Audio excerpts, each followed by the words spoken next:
Hey y'all! Welcome to the next installment of my sci-fi novel, Chasing the Unseen, Chapter 22. Remember that all of these readings that I have on the playlist for this novel are from the zero draft.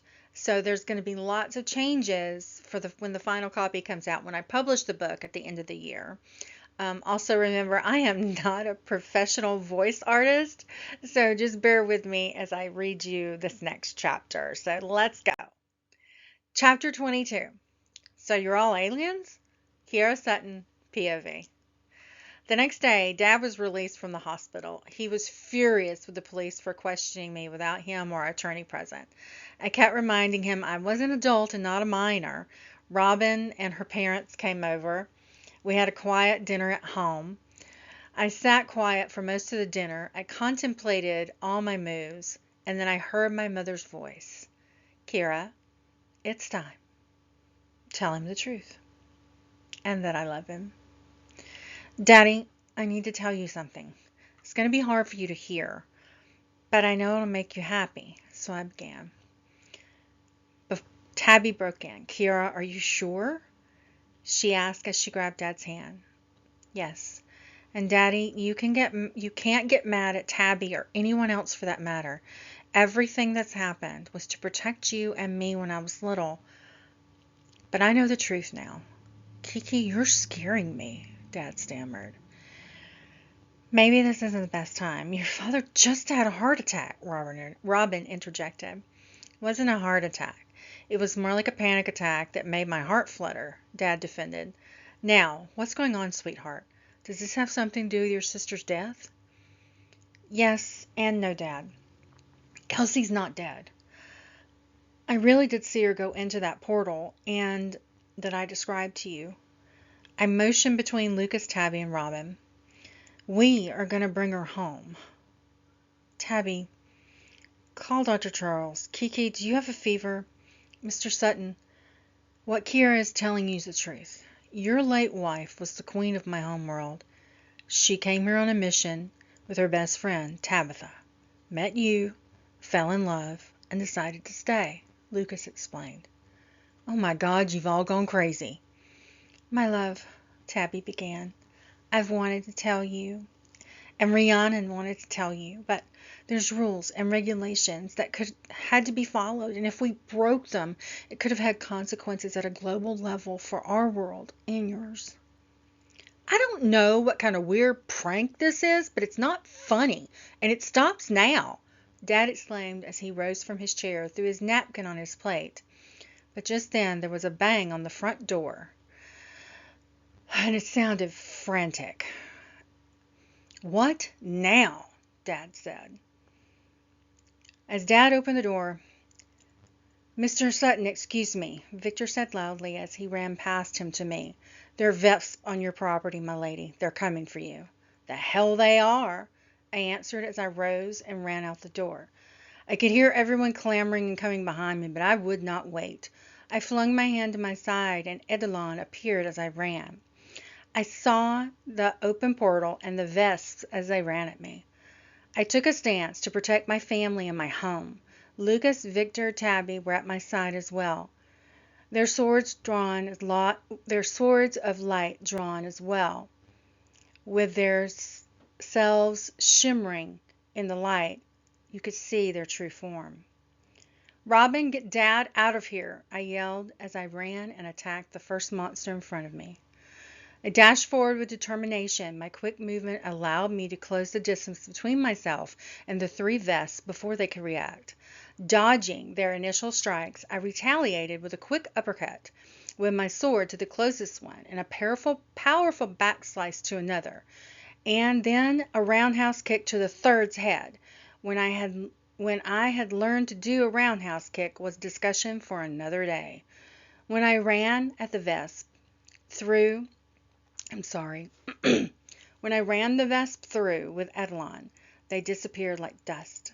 Just like a vampire with a wooden stake, I thought aimlessly to myself as I turned to help dispatch the other attackers who were on Lucas, Victor, and Tabby. The Vesp that was trying to best Tabby was met with a flurry of punches and a slash to the throat before turning to dust. The remaining Vesp were hesitant to engage, and the one that seemed to be their leader gave some grunted, gargled order, and they all ran towards the portal opening near, if not right by, where I saw Kelsey disappear 2 weeks ago. Kiera, are you all right? Lucas asked as he grabbed my arm that had garnered a scratch during the fight. I'm fine. I turned toward the house to check on my father when I saw him standing a mere 20 yards away with a stunned look on his face. Robin, I told you to take him to the house, I yelled as I ran to him. Daddy, are you okay? It's true. It's all true. Your sister, she's alive, and they're all aliens? Well, I'm half alien and half you. I tried to give him my best smile when he grabbed me and pulled me in for a fierce hug. What were those things, and what was that sword? Where did they go? Come inside, Dad, and I'll explain it all, I promise.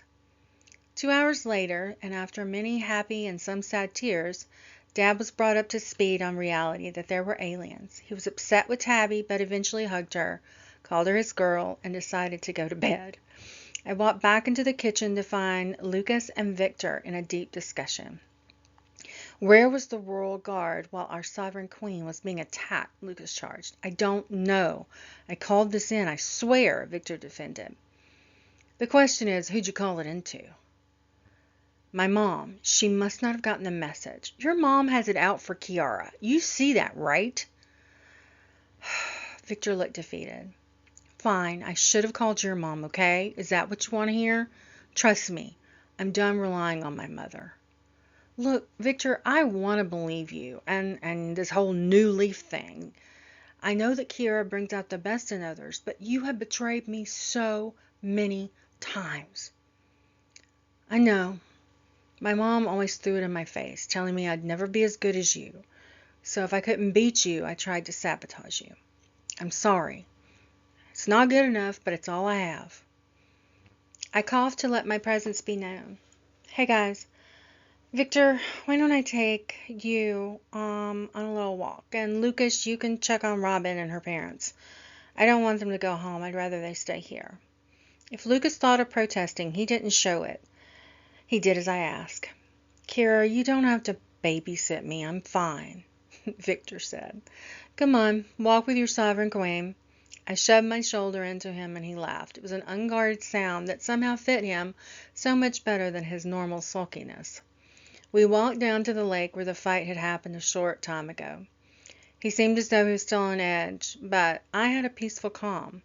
I knew now that I could handle anything that was thrown my way, whether it was be an attacking Vesp, the Galactic Confederation, telling me how I could or could not protect those that I loved. I knew I could handle it now. So your mom, I asked. Can I talk to you as a friend and not my queen? His voice was gravelly again, and his eyes turned the darkest blue I'd ever seen them. What's the difference? I asked. If you're my friend, you can offer advice and solace. If I'm talking to my queen, it could be perceived that I'm accusing my mother of high treason. Then talk to me as your friend. Okay. My mom hated Vesps since her sister was killed. But right before it started, it got worse. When Kelsey began working with Zirin and announced they were dating, my mom went off the deep end. I heard her say, royal blood or not, she would not stand for a Vesp being brought into the royal court. You think your mom had the Vesp attack Kelsey? I don't know. I don't know what to think, but you have to understand, it's not like she was always like this. Hate has twisted her. But there's more too. What? I know Lucas told you a little bit about the resistance on Azeron and the peace treaty and being created between our worlds and the Vespertilians. Yes, grandfather's mentioned it too. Part of me thinks that my mom is leading it. He sat on the dock with his head in his hands. Does that make me a bad son? No, it makes you vulnerable and good-hearted. You want what's best for your people, not just your family. I sat behind him and reached out to take his hand in mine and squeezed it. Thank you. I honestly have never had a friend. Well, when I was little I had Lucas, but I messed that up royally. What's up with you two? I had heard part of the conversation but wanted the whole story. When I was 11 and Lucas was 12, we were up for the same position at our academy. The morning of the test, I set him up. I called him and told him some other boys were bullying and attacked me, and I locked him in a closet. Well, and they had locked me in a closet. When he showed up to save me, I pushed him in and locked him in the closet. I've done other crappy things too, but that's the one he never really forgave me for. He's fighting you on going on the rescue mission, I admitted. I know. I can hear him now. Victor's evil. He can't be trusted. I can't say that I've ever given him a reason to trust me, but when we're in a fight, I've always backed him up. I think that's why he's never really cut me totally out of his life and why Aunt Lucy still loves me. Well, you are going. My father's words, I'm going to give you a long leash, and you can either prove yourself to me or you can hang yourself with it.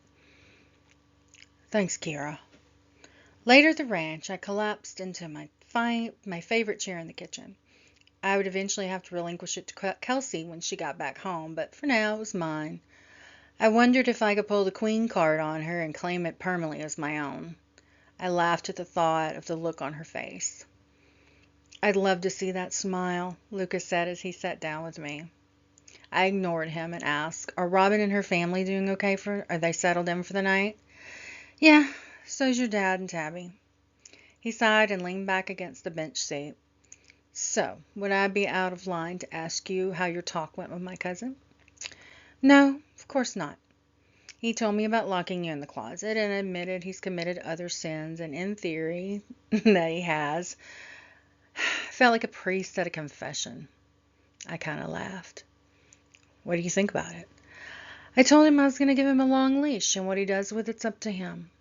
So he's definitely going to go with us. Yes. And let me ask you for something. For all his attempts to one-up you, he's never, ever not had your back when there was a fight, right? Like when it mattered, life or death.